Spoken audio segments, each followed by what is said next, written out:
Buenas noches, ¿qué tal chicos? ¿Cómo están? ¿Cómo les va? Les habla el profesor de Geografía Cristian Florentini. Y bueno, pues no, en primer lugar agradecerle a los amigos, agradecerle a los suscriptores, ¿no? Que me han pedido pues no el desarrollo de este video muy particular, ¿no? Y el cual pues no hoy 29 de noviembre del año 2021 quiero presentarles para ustedes, ¿no? Un interés bastante grande de poder presentárselos. ¿Por qué? Porque el tema a tratar pues es un tema que el día de ayer, ¿no? El día de ayer, 28 de noviembre, desde horas de la mañana, ¿no? Horas de la madrugada, a muchos pues ha llamado la atención, ¿no? Y también pues ha causado la alerta y la preocupación de muchas personas pues, ¿no? De los que vivimos en Lima, y también pues, ¿no? Nos ha llamado la admiración por aquellos que, por lo ocurrido, ¿no? En la provincia de Santa María de Nieva, en Amazonas, por ejemplo, ¿no? Muchas veces pues pensamos que lo ocurrido en Lima y lo ocurrido en Santa María de Nieva tienen algo que ver, ¿no? Porque, bueno, son pues dos actividades o dos eventos sísmicos, pero que por más que sean sismos, por ejemplo, no tiene nada que ver uno con el otro, ¿no? O sea, eso hay que tenerlo muy en cuenta. Algo global, en un contexto general, sí está marcado, que nos ubicamos en la costa del Océano Pacífico, como lo tenemos aquí en el mapa, ¿no? Y que todo esto pues comprende a lo que viene a ser el llamado cinturón de fuego del Pacífico, ¿no? O sea, allí sí lo vamos a encontrar y ahí sí lo vamos pues a ver y lo vamos a tomar en cuenta. Pero, ¿ya? Lo ocurrido aquí, ¿ya? Y lo ocurrido en este punto no tiene nada que ver, ¿ya? No es una réplica del anterior ni nada por el estilo, ¿no? Eso hay que tenerlo muy, pero muy en cuenta. ¿Ya, chicos? Pero vamos a comenzar pues el tema de hoy justamente hablando o reconociendo lo siguiente, ¿no? Vamos a reconocer esto, vamos a reconocer los sismos, ¿no? Muchas veces nosotros decimos temblor o terremoto, ¿no? Pero la pregunta es, ¿y así se llama de manera general, ¿no? Temblor y terremoto. Bueno, les manifiesto pues que hablar de temblor o terremoto es un americanismo. En otras palabras, es usado comúnmente dentro del continente americano. Sin embargo, ¿ya? En otros continentes no se le conoce así, sino se le conoce como su nombre general, global, sismos. ¿Ok? Sismos. Ahora, los sismos principalmente en otras latitudes, en otros continentes también llevan ese término, ¿no? Seísmos. O sea, tú escuchas el término seísmo o el término sismo y es prácticamente lo mismo, ¿ya? Seísmos o sismos, ¿ya? Eso hay que tenerlo en cuenta. ¿Qué más? A ver, ¿qué cosa es un sismo? ¿No? ¿Qué es? ¿Qué son los sismos? ¿Qué son los sismos? ¿No? La pregunta, ¿qué son los sismos? Muchos, por ejemplo, cuando estamos en esta pregunta, ¿qué son los sismos? Dicen movimiento de la Tierra. Ya tienen un acercamiento, ¿no? Tienen un acercamiento ahí. Hay algo que se acerca en ese caso, ¿no? Movimiento de la Tierra. Pero hay que tener cuidado en algo. Movimiento de la Tierra, la rotación. Movimiento de la Tierra, la traslación. Pero un sismo no es un movimiento propio de la Tierra, ¿no? No es un movimiento exactamente de la Tierra, sino un sismo es fundamentalmente la vibración de la Tierra, ¿ya? Es una vibración.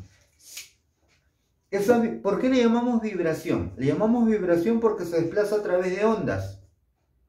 Pero claro, si yo, por ejemplo, coloco un celular en una mesa, ¿no?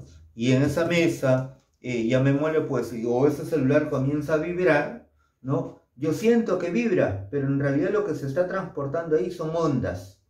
Esas ondas hacen que, ¿no? Que se sienta esa vibración. Ahora, esas ondas prácticamente, estando en un espacio pequeño, hacen pues, ¿no? que perciba esa vibración. Ahora, esas ondas ampliémoslas. Vamos a tenerla una longitud de onda mucho más grande en la superficie terrestre. Entonces, ¿eso qué va a generar propiamente en la superficie? Va a generar que el movimiento se perciba pues más y la construcción comienza a moverse, ¿no? La construcción comienza a moverse. ¿Listo? Entonces, por ese motivo es que vamos a encontrar los sismos. Por eso, si nosotros decimos, ¿qué son los sismos?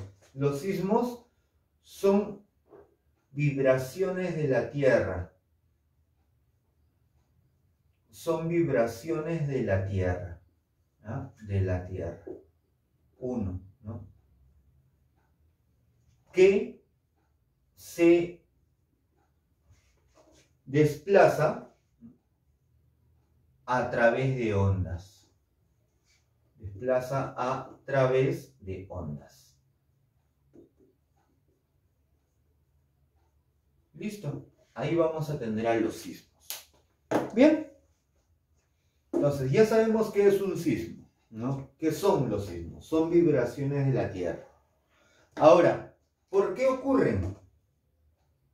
Ah, la respuesta clásica, ¿no? Porque chocan las placas, ¿no? Esa es la respuesta clásica. ¿Por qué ocurren los sismos? Ah, porque chocan las placas. ¿Cierto? Y eso nos lo han enseñado desde niños, ¿no? Los sismos ocurren porque chocan las placas. Te comento algo. En el año 1934, el señor Francis Richter, mi tocayo, Francis Richter, ¿ya? Tocayo por nombre además, por si acaso. ¿Ya? Señor Francis Richter, ¿qué es lo que hace? Él inventa el sismógrafo. Inventa el sismógrafo, este instrumento con el cual hoy en día se permite graficar, ¿ya?, el desplazamiento de ondas sísmicas a través de una aguja, ¿no? Y esa aguja vibratoria comienza pues a señalar, ¿no?, todo el marco, ¿no?, todo el marco, ¿ya?, y va desplazándose ahí, ¿no?, en una hoja de papel. Mientras la aguja está tranquila, normal, ¿no?, todo se desplaza en línea. Pero de pronto comienza un sismo y todo esto comienza a moverse, ¿no? ¿Ya? Comienza a moverse. Una aguja bastante sensible. Tan sensible que si una persona salta cerca de un sismógrafo, esa aguja se mueve. Imagínate, ¿no? Esa sensibilidad que tiene.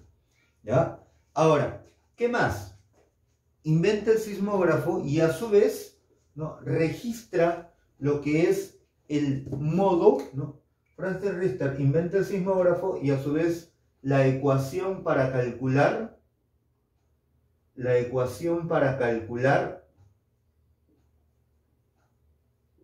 la magnitud del sismo. La magnitud del sismo. Eso hace Francis Richter en el año 1934. En el año 1936, Richter con Gutenberg, muy bien, algunos se acuerdan de Gutenberg porque es la discontinuidad que separa el manto del núcleo, ¿no? Y Gutenberg, ¿qué es lo que hacen? ¿Ya? Ellos generan las principales zonas sísmicas del planeta, señalan cuáles son las principales zonas sísmicas del planeta. Las principales zonas sísmicas del planeta. ¿Listo? Y aquí nos interesa bastante esto. Tú dirás, ¿y por qué nos interesa? Por algo muy práctico. La primera zona sísmica del planeta es, en este caso, el cinturón de fuego del Pacífico. El cinturón de fuego del Pacífico. Cinturón de fuego del Pacífico. Listo. ¿Ah? La segunda zona sísmica del planeta es la dorsal mesoatlántica. O, no, discúlpame. A veces me equivoco, me puedo confundir, ¿no? Es el cinturón alpino cáucaso himalayo, lo que comprende los Alpes, el Cáucaso, los montes del Cáucaso y los Himalayas.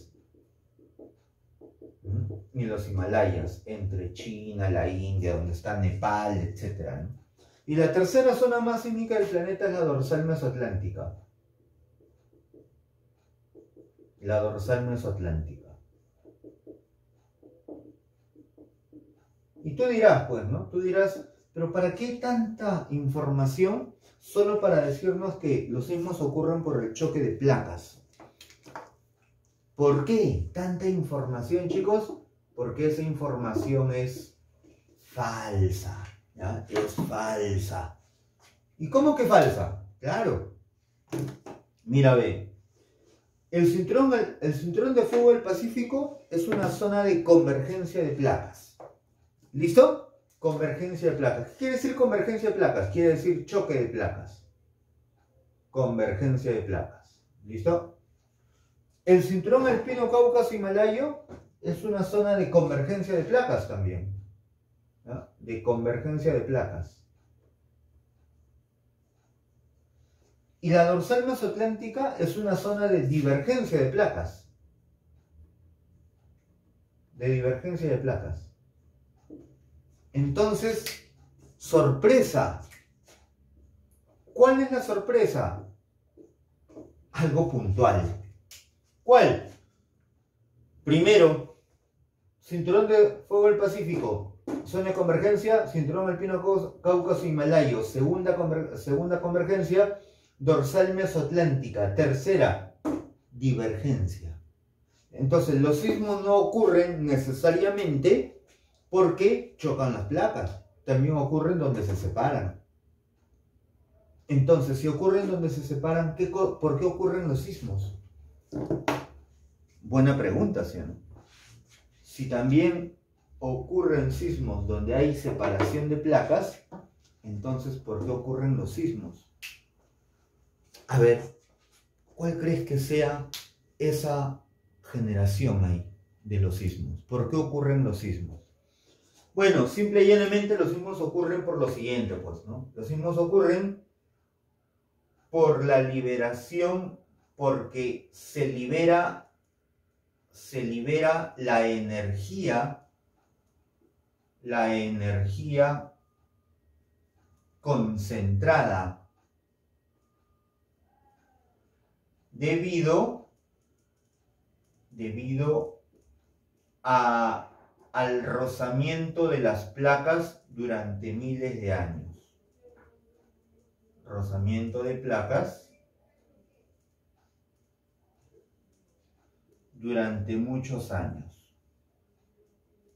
Durante muchos años. ¿Listo? Por eso ocurren los sismos. Fundamentalmente porque se libera la energía que se ha concentrado ahí. Cuando nosotros decimos los sismos ocurren por el choque de placas, entonces yo uso mi lógica, pues, ¿no? Si los sismos ocurren por el choque de placas, ¿qué pasa si es que no hay choque de placas? ¿O qué pasa, mejor dicho, si es que no hay sismos? ¿Cómo deben estar las placas? Separadas, claro. Y si están separadas, entonces el material que está debajo de la corteza terrestre, llamado magma, que comúnmente nosotros lo vemos salir cuando ocurre una erupción volcánica, por ejemplo, ¿no? Ese material, al emerger, ¿no? Al estar separado de la placa, va a emerger, ¿ya? Pero falso, pues no emerge.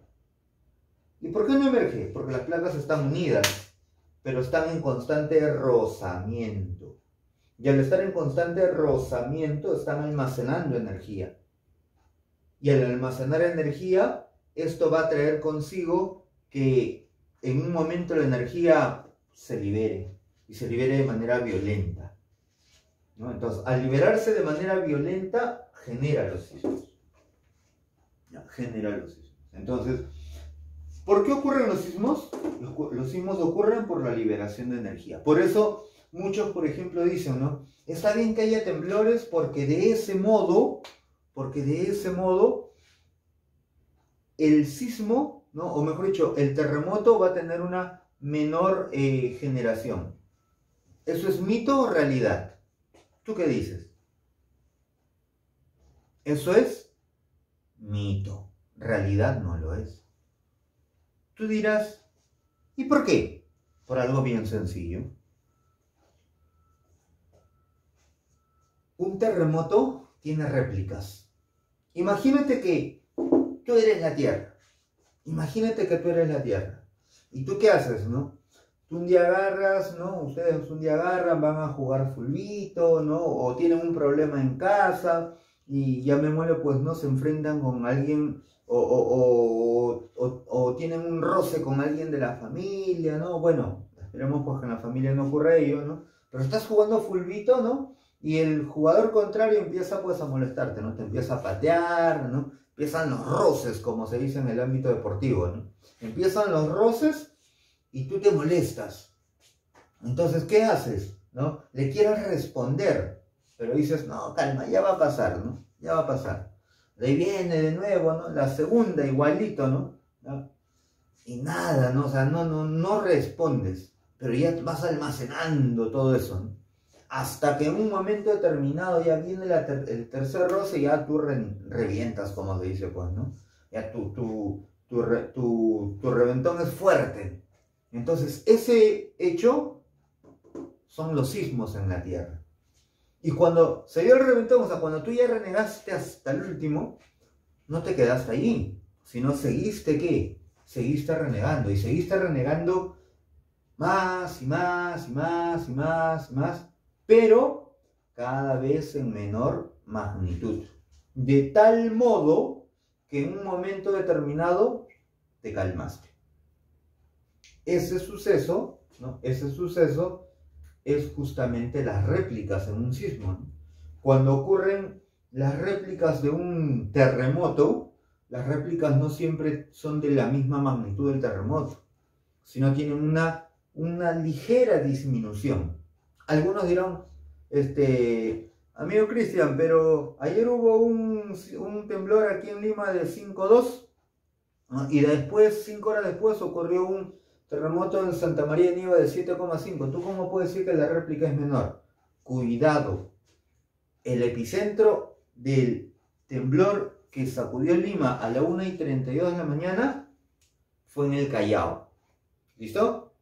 El epicentro de las 5:52 de la mañana fue en Santa María de Nieva, Amazonas. Cientos de kilómetros de distancia. No ha sido a 1 kilómetro, a 2 kilómetros, a 3 kilómetros.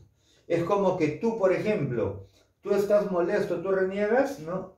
Y luego tu hermano que vive en otra ciudad también reniega. Eso no es una réplica, pues. No tiene nada que ver que tú reniegues con que reniegue tu hermano a cientos de kilómetros o miles de kilómetros, ¿no? Eso, señores, son dos eventos que son iguales, son sismos, pero no tienen uno que ver con el otro. No tiene uno que ver con el otro. Entonces, ese hecho hay que reconocerlo. ¿Ya? De ese hecho hay que tener muy, pero muy en cuenta.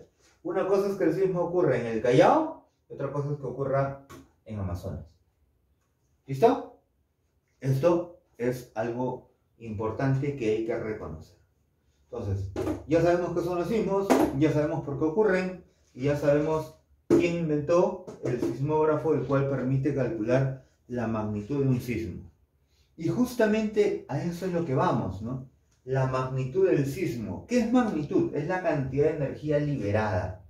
Por eso tú cuando ves, por ejemplo, ¿no? El sismo tuvo una magnitud de 5,2, el de la 1:33 con epicentro en el Callao. 5,2 escala Richter, por este señor. Escala Richter. ¿Ya? Escala Richter. Pero tuvo una intensidad de 4 o de 5 en la escala modificada de Mercalli. Escala modificada de Mercalli. ¿Por qué modificada de Mercalli? Porque Mercalli, ¿no? Este italiano, va pues a ser quien estudie cuánto afecta el sismo en la población, ¿ya? Cuánto afectan las construcciones, cuánto afecta en el ser humano, etc. Entonces, esa afección que tengan, ¿ya? En este caso, pues que tenga el sismo o ese evento en la persona es lo que Mercalli va a medir. Y para eso uno no necesita una ecuación matemática. Para eso se trabaja ¿con qué? Se trabaja con las condiciones en este caso, de la infraestructura que se tiene, ¿no? Entonces, allí puede variar, ¿no? Por ejemplo, te cuento, el año 2007, aquí en Lima, tuvimos un evento sísmico de 7,9 grados y una escala, una 7,9 grados en magnitud Richter y una modificada de Mercalli de 7, ¿ya? Una modificada de Mercalli de 7. En cambio, en Haití, 3 años después, año 2010, tuvo un evento sísmico de 7,9 grados y una modificada de Mercalli de 9. Entonces, tuvo la misma magnitud, pero uno fue más dañado que el otro. ¿Por qué? Por algo bien sencillo. Las condiciones en las cuales vivía la población, o los daños, mejor dicho, generados por el sismo en Ica y el daño generado por el sismo en Puerto Príncipe, Haití, fueron diferentes. Uno terminó más dañado que el otro, ¿no? ¿Por qué? Porque aquí en el Perú, bueno, en nuestro país, en el Perú, se tiene una infraestructura antisísmica, porque es algo habitual, algo que desde la época de los antiguos pobladores que ha tenido el Perú, lo han sabido contrarrestar. Por eso los Caral, por ejemplo, han construido pues viviendas o sus pirámides tienen columnas antisísmicas que en la actualidad Japón los utiliza, por ejemplo, ¿no? Ese modo de tejido rocoso en la base para tener un mejor control y una mayor absorción de la energía producto de un sismo que utiliza Japón, ¿ya? Eso se lo llevaron del conocimiento de Caral. Mira, algo que está, llamémosle pues, ¿no? Algo que es muy sorprendente, ¿no? Porque aquí en el Perú, la ciudad más antigua de América, como es Caral, ha tenido pues, ¿no? una infraestructura antisísmica, que en la actualidad, pues, ¿no? En nuestro país muy poco lo aprovecha, ¿no? A pesar que ha habido investigaciones, en el Perú hay investigaciones sísmicas desde hace muchos años, ¿no? Porque hay historia sísmica. En el tema de la religiosidad tenemos el Señor Los Milagros, por ejemplo, aquí en Lima, ¿no? Patrón del Perú y de todos los migrantes, o la mayor cantidad de migrantes de peruanos que están en el mundo, veneran la imagen del Señor Los Milagros, por ejemplo, que sabemos se venera pues en octubre, el cual se le conoce como mes de los temblores, ¿no? Y el cual pues dicha imagen sale en procesión, ¿no? Por primera vez en noviembre, un 20 de noviembre, cuando ocurre un gran terremoto en Lima. Y viene pues la veneración, el culto al muro de adobe del Señor Los Milagros, ¿no? Originado por un terremoto. Y allí en el Cusco igual, el Señor Los Temblores, por ejemplo, ¿no? Sin embargo, cuando vemos el tema de Haití, Haití no ha tenido una actividad sísmica, o sea, ha presentado un silencio sísmico de más de 200 años, y eso generó que sus construcciones no sean antisísmicas. Entonces, cuando ocurrió ese terremoto de gran magnitud, ¿no? Sencillamente pues las viviendas fueron muy afectadas.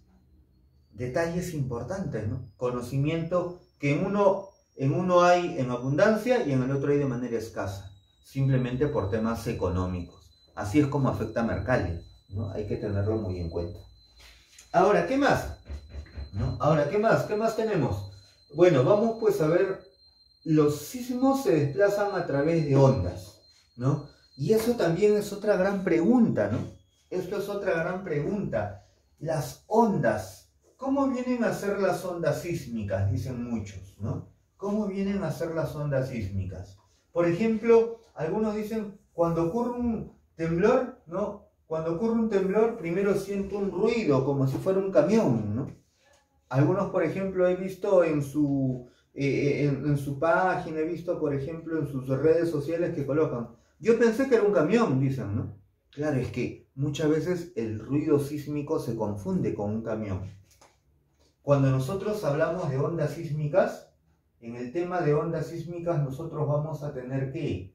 Vamos a tener, ¿no? Ondas sísmicas vamos a tener, por ejemplo, a dos tipos de ondas. Dos tipos de ondas generales, ¿eh? Ondas volumétricas y ondas superficiales. Ondas volumétricas y ondas superficiales. Las ondas volumétricas son, digámoslo así, pues, las ondas que recorren el volumen de la Tierra, ¿no? Las ondas que recorren todo el volumen terrestre, ¿ya? Cuando nosotros hablamos de todo el volumen terrestre, ¿de qué estamos hablando? Estamos hablando principalmente que recorren todo el interior de la Tierra, ¿no? Todo el interior, o sea, van a llegar prácticamente hasta el centro de la Tierra, ¿ya? Hasta el centro de la Tierra. Allí es donde vamos a encontrar ese primer punto. Entonces, ¿qué son ondas volumétricas propiamente, ¿no? ¿A qué hacen referencia? Como su mismo nombre lo dice, hablamos de volumen. Si nosotros señalamos un volumen, eso quiere decir que estamos hablando del interior, ¿ya? En otras palabras, estamos yendo hacia el interior de la Tierra. ¿Listo? Entonces, ¿qué es lo que vamos a tener por acá? Vamos a encontrar lo siguiente. Esta es la corteza de la Tierra. La corteza. Básicamente la línea, el manto por esta parte y el núcleo por esta otra. ¿Bien? Ahora, ¿qué es lo que va a pasar en este sentido? Lo que va a suceder es que los sismos ocurren donde las placas impactan. ¿Estamos? Los sismos ocurren donde las placas impactan, donde las placas se rozan, ¿ya? Ahí ocurren por la liberación de energía, o sea, ocurren en la corteza, ¿ya? Ocurren en la corteza, aquí. A este punto vamos a conocerlo como foco sísmico. ¿Bien? A este punto lo vamos a conocer como foco sísmico o simplemente hipocentro. Hipocentro. Y desde allí se van a desplazar las ondas, ¿no? Desde allí se van a desplazar las ondas sísmicas. Van a ir algunas solo en el manto y otras van a ir hacia el núcleo, ¿ya? Hacia el núcleo. Entonces, ¿qué pasa? Volumétricas porque recorren el volumen de la Tierra, ¿ya? Vamos a encontrar dos, longitudinales y transversales.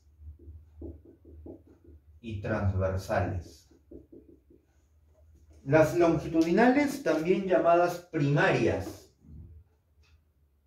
¿Y por qué se llaman primarias?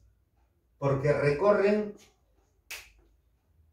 más rápido y eso permite que lleguen primero al sismógrafo. Entonces, lo primero que siente el sismógrafo son las ondas primarias, o también llamadas ondas P.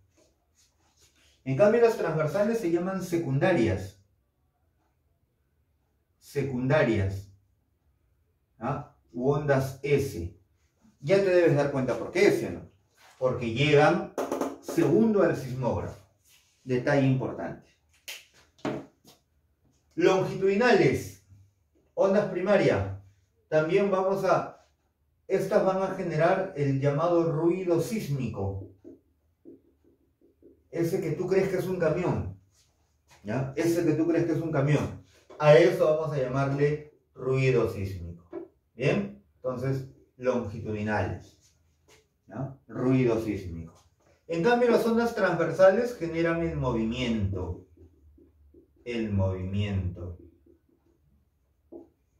A las ondas longitudinales u ondas primaria o P se les llama ondas de contracción.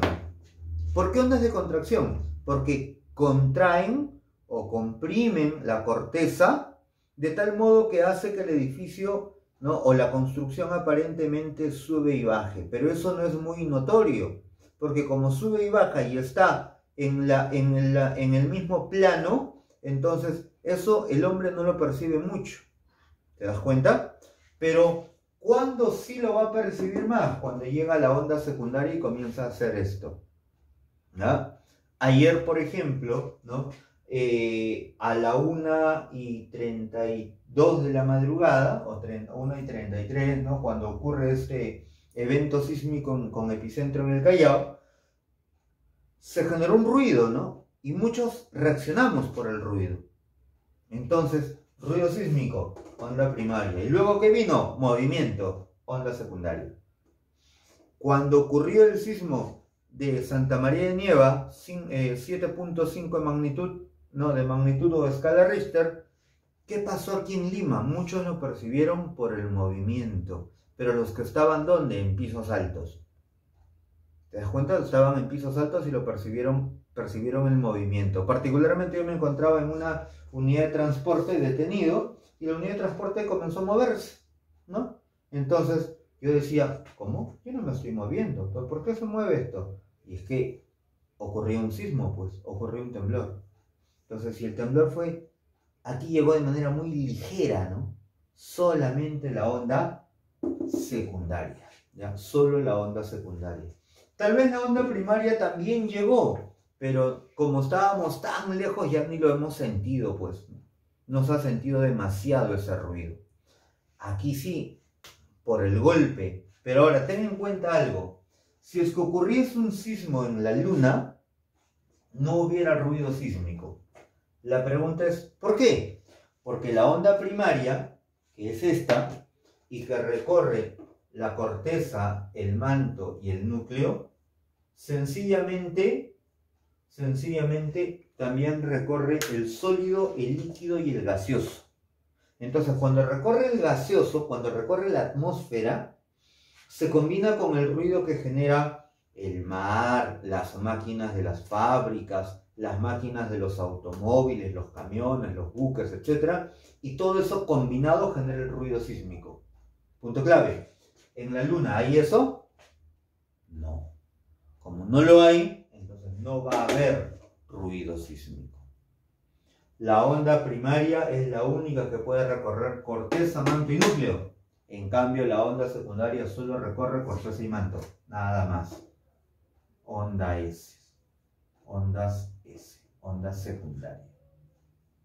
La diferencia. ¿Ves? La diferencia. Ahora, corteza, manto y núcleo.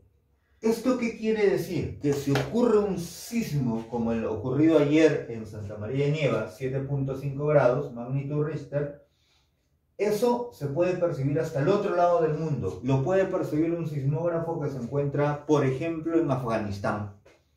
O puede percibir un sismógrafo que se encuentre en China. Porque la onda primaria, en primer lugar, nunca corre de manera diametral, sino siempre tiene una ligera curva. ¿Listo? Y cuando tiene una ligera curva, puede percibirse en el otro lado del mundo, sí, en los sismógrafos que estén al otro lado del mundo. Pero solo lo perciben los sismógrafos, ya no lo percibe la población. Ya no lo percibe la población.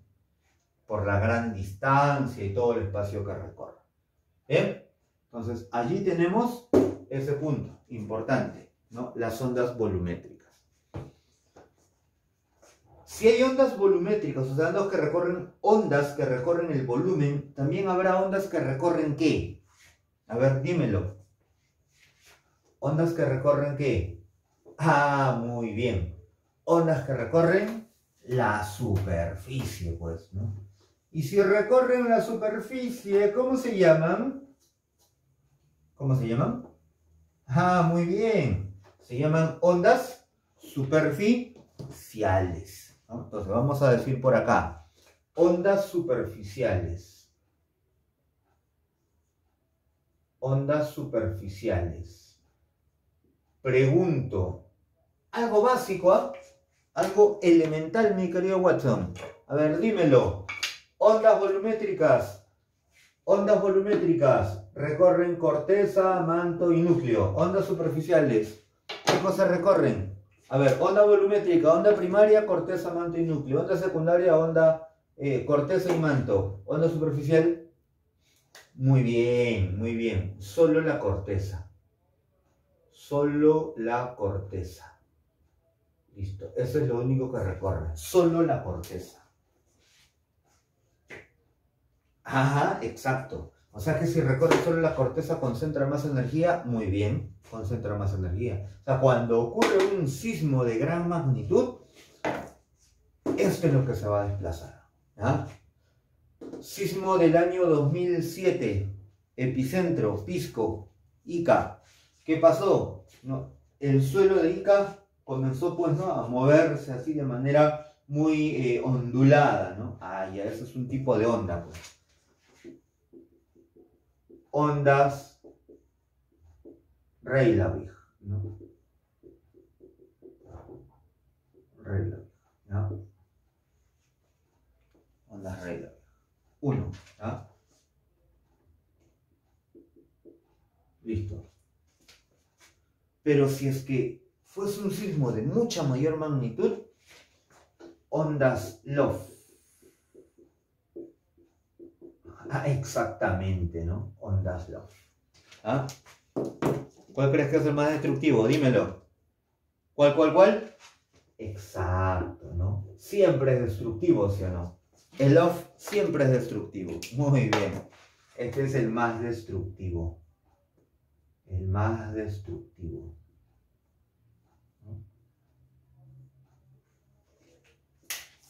Ah, buena pregunta. ¿En qué año se dio el sismo de mayor magnitud en la historia? La fecha 22 de mayo, año 1960, magnitud 9.5, localidad Valdivia en Chile. Duración, a ver, el sismo más largo que ocurrió en el Perú fue de 2 minutos y medio. Escúchame bien, 2 minutos y medio. ¿Dónde? Pisco. ¿Ah? Este sismo de Valdivia en Chile duró casi 10 minutos.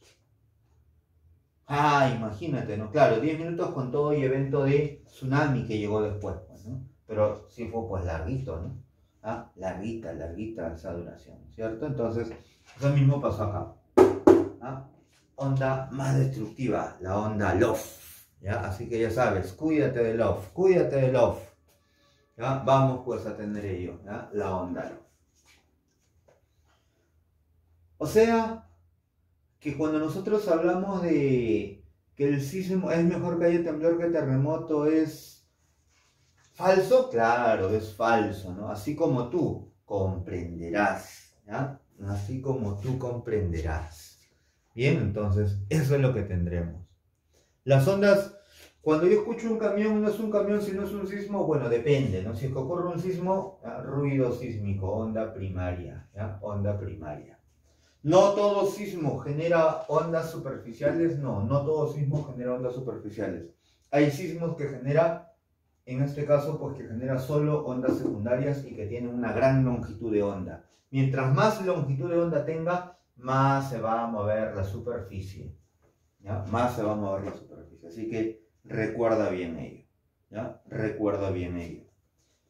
Ah, listo, buena pregunta. ¿Por qué cuando ocurre un sismo en la costa, no? ¿Por qué cuando ocurre un sismo en la costa solo tiende a moverse esta parte de la costa, digámoslo, del Perú, ¿no? ¿Y por qué cuando ocurre un sismo en la selva se mueve todo el país? Ajá, buena pregunta. A ver, ¿qué pasa?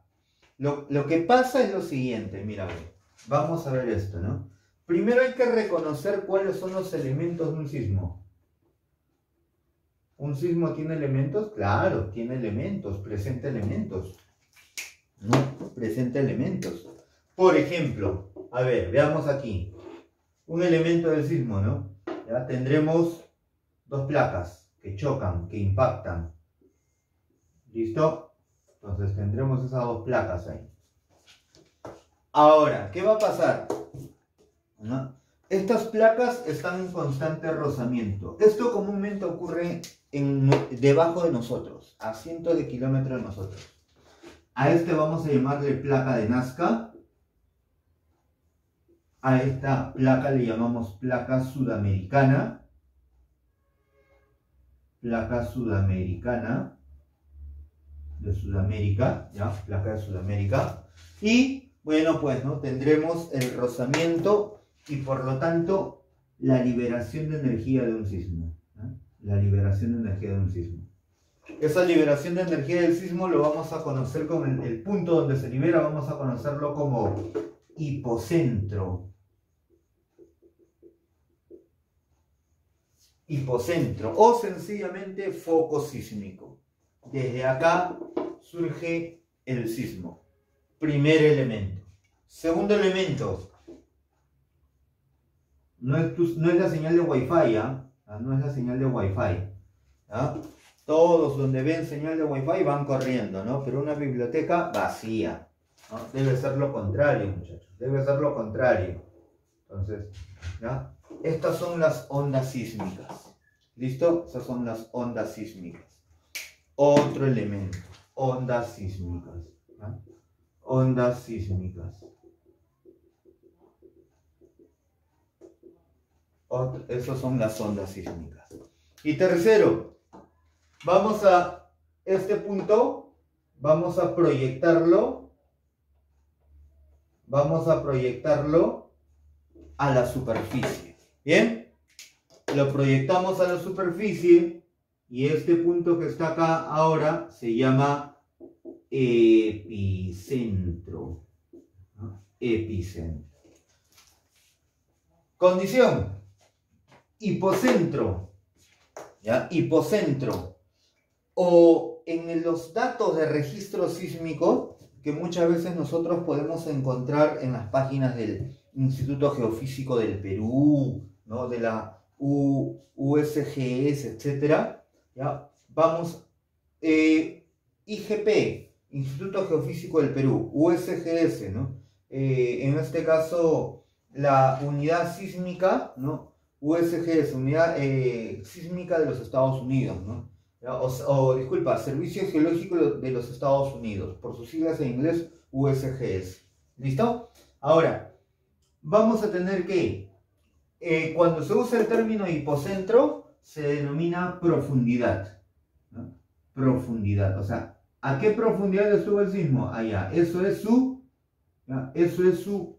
hipocentro. ¿Profundidad más qué? Profundidad más referencia. ¿Y qué cosa es la referencia? La referencia es el epicentro.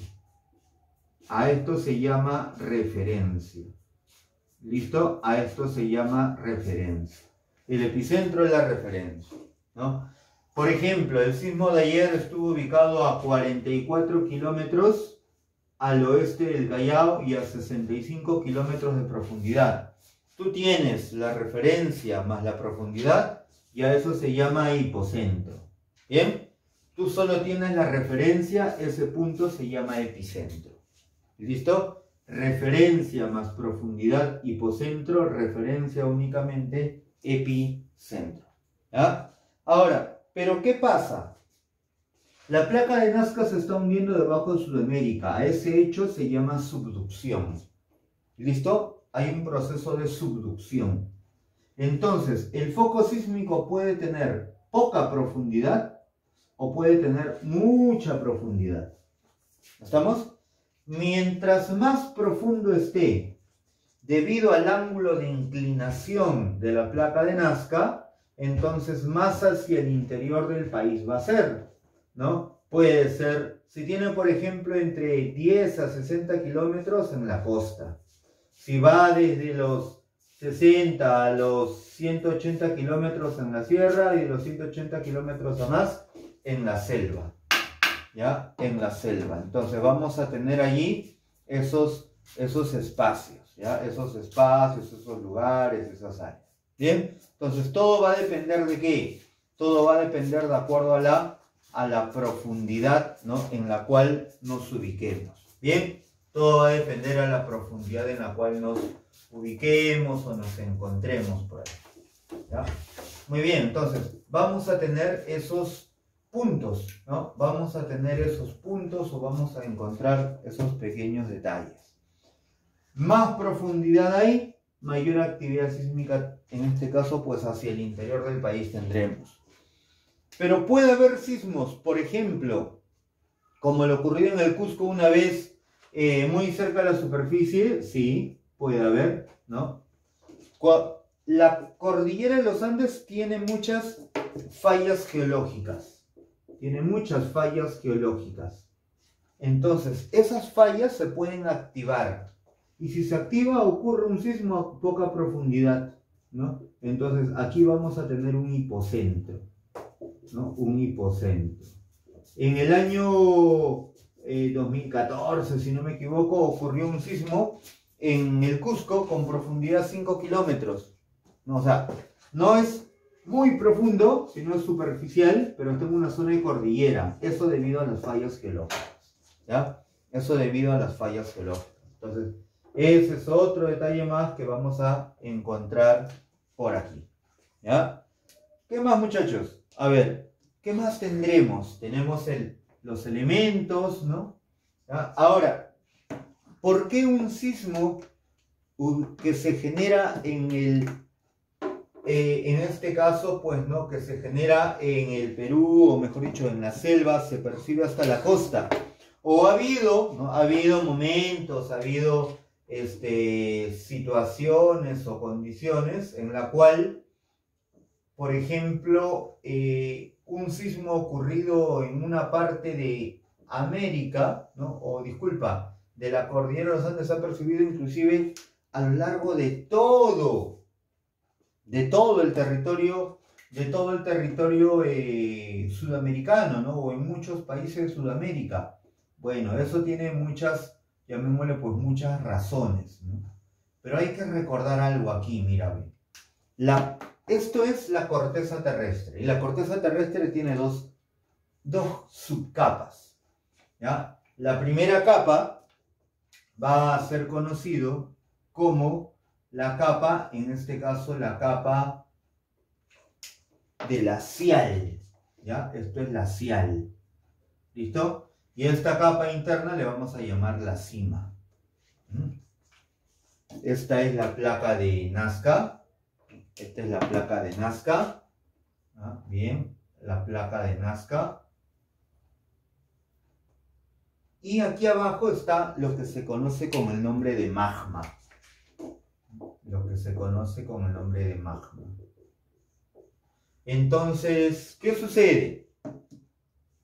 Sucede que si ocurre un sismo en una profundidad, supongamos pues por aquí, por esta parte, aquí ocurre un sismo, aquí está ubicado el foco sísmico o también llamado hipocentro.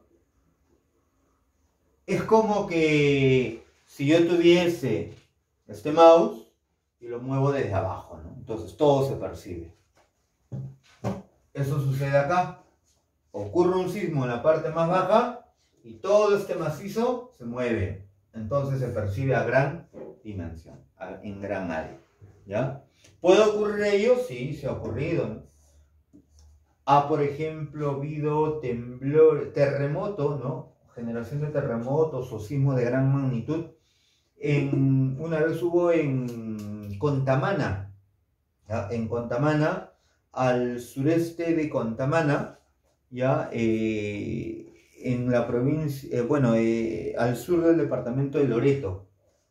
Fue un sismo de 7,8 grados de magnitud Richter, pero no se sintió demasiado. ¿Por qué no se sintió? Porque fue profundo. Pero, o sea, no tuvo grandes efectos como el ocurrido ayer, pues, ¿no? En Santa María de Nieva, en Amazonas, ¿no? O en Nueva Cajamarca, por ejemplo, ¿no? Pero sí tuvo, llamémosle, sí movió todo el país. Movió todo el país, pero no tuvo llamémosle, grandes efectos aquí en la zona, en la parte superficial. ¿Debido a qué? A la profundidad donde se dio, ¿no? O sea, Detalles que hay que conocer justamente en base a esos, llamémosle pues en base a los sismos, ¿no? Y que hay que tener en cuenta para que, llamémosle, saber afrontarlo, ¿no? Hay que recordar que si ocurre un terremoto de gran magnitud, mucho va a depender de los suelos también, ¿no? Si el suelo es un suelo sedimentario, desllenable, ¿no? Como por ejemplo los suelos de desiertos de La Molina, aquí en Lima, de La Molina, de Ventanilla, ¿no? Y otros, Pachacamacbi, El Salvador, Pachacútec, por ejemplo, esos suelos desérticos se van a mover con facilidad, como si fuera gelatina, ¿no? Entonces, tú vas a decir, pues no, he percibido o el temblor ha sido muy fuerte. Tal vez en tu zona ha sido muy fuerte y otro te diga, no, si yo vivo, por ejemplo, en los cerros de Comas, ¿no? Y el sismo no ha sido demasiado fuerte. ¿Por qué? Porque la base rocosa del cerro evita que se mueva demasiado. Y eso tú debes de considerarlo también cuando realices, por ejemplo, un viaje, ¿no? Si tú estás viajando por una parte de, llamémosle, del Perú y estás caminando por una zona de montaña y la montaña es rocosa, ¿no? De roca compacta, entonces ten en cuenta que el movimiento sísmico no va a ser demasiado fuerte, pero sí, llamémosle, pues si estás, por ejemplo, por Ica, ¿no? Por Paracas, o tal vez por el desierto de Chancay en el norte, etc., ahí sí vas a sentir un gran movimiento debido a la condición que tiene el suelo. La condición que tiene el suelo es importante, ¿para qué? Para ver qué efectos va a tener un sismo y también, pues, ¿no? Cómo puede influenciar mucho en las construcciones que nosotros podemos realizar en estos espacios, ¿no? Entonces, y las medidas que debemos tener por él. Así que es importante cada uno de esos detalles o de esos puntos, ¿ya? A observar, ¿no? En esta parte de lo que son, pues, los sismos, ¿ya? Bueno, me voy a despedir en esta oportunidad agradeciendo la atención de todos ustedes, ¿no? Suscriptores, amigos, ¿no? Y también, pues, ¿no? Manifestarle de mi parte, ¿no? Las fuerzas, pues, ¿no? Que requiere Santa María de Nieva y que requiere, pues, todo Amazonas, ¿ya? Para que salgan adelante y que este evento, pues, sea también una experiencia para todos, ¿no? Para todos, porque hay que recordar que vivimos en una zona altamente sísmica y debemos estar preparados siguiendo las acciones respectivas, ¿no? Sabiendo qué hacer ante un sismo. Si vivimos en un edificio, ¿no? Yo sé que en el simulacro dice, ¿no? En el simulacro dice salga tranquilamente caminando, no. Si tú estás en un edificio viviendo en el 8º, 9º, 10º piso, como hoy pues hay en día en Lima, tú no vas a poder caminar en una escalera. Simplemente tú tienes que buscar los lugares más, llamémosle más importantes, en la cual tú te vas a poder cuidar, ¿no? Se le llama triángulo de la vida, ¿no? Y en ese espacio usted va a verse protegido, ¿no? Usted se queda ahí o termina el evento y ahora sí, baja con cuidado, baja con calma, ¿no? Porque si usted pues baja durante un sismo, va a sufrir daños, ¿no? Inclusive hasta puede morir. Muchos mueren por un tema de no saber manejar sus nervios a morir, pues, ¿no? Por el mismo evento sísmico. El evento sísmico no mata, mata la desesperación de la población, mata en este caso, pues, ¿no? El no saber controlar su impulso nervioso, ¿no? Sus acciones, etc. Eso es lo que mata más, ¿ya? Entonces, eso hay que tenerlo en cuenta, ¿no? Para cuando desarrollamos, llamémosle, pues, ¿no? Un enfrentamiento, digámoslo así, ante un evento como este. ¿Ya, chicos? Muy bien, me despido. Fuerza Santa María de Nieva, fuerza Amazonas, fuerza a toda esa parte del Perú. Y bueno, pues, ¿no? Sigamos adelante, ¿no? Hasta una nueva oportunidad que nos encontremos con otro tema más de este tu curso de geografía en este tu canal Geografíate. Ya sabes. Nos vemos.